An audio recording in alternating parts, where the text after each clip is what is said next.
આપણી ટ્રેડિશનલ વાનગી ફાડા લાપસી એકદમ પરફેક્ટ બનાવવા માટે પરફેક્ટ માપ અને રીત બંને જરૂરી છે.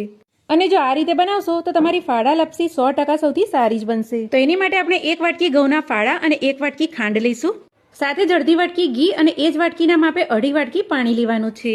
તો ફાડા લાપસી માટેનો એકદમ પરફેક્ટ માપ છે. તો કુકરમાં આપણે ઘી લઈ તજ લવિંગ નાખી ઘઉંના ફાડા નાખીશું અને મીડિયમ ટુ સ્લો ફ્લેમ પર 12 થી 15 મિનિટ આને શેકી લઈશું. ફાડા સરસ શેકાઈને સુગંધ આવે ત્યારબાદ કિસમિસ બદામ નાખીને 1 મિનિટ માટે આને પણ શેકી લઈએ. અને હવે આપણે જે પાણી લીધું હતું એને ગરમ કરીને નાખવાનું છે, જેથી લાપસીના દાણા એકદમ પોચા બને. હવે ઢાંકણ ઢાંકીને મીડિયમ ફ્લેમ પર 4 થી 5 સીટી લઈ લઈશું, જેથી ફાડા આપણા એકદમ સરસ આ રીતે બફાઈ જશે. હવે ફરીથી ગેસ ચાલુ કરીને ફ્લેમ ધીમી કરી દઈશું અને ખાંડ અને ઇલાયચી પાવડર નાખીને સારી રીતે મિક્સ કરી લઈશું. તો ખાંડ આમાં આ રીતે સરસ ઓગળી જશે. તો હવે કુકરનું ઢાંકણ આની ઉપર ખાલી મૂકવાનું જ છે, બંધ નથી કરવાનું. અને 5 થી 7 મિનિટ માટે ધીમી આંચ પર થવા દઈશું. તો સરસ મજાની આપણી ફાડા લાપસી તૈયાર થઈ જશે. તો તમે પણ એક વખત આ રીતે જરૂરથી બનાવજો. મળીશું નવી રેસીપીની સાથે. ત્યાં સુધી આવજો.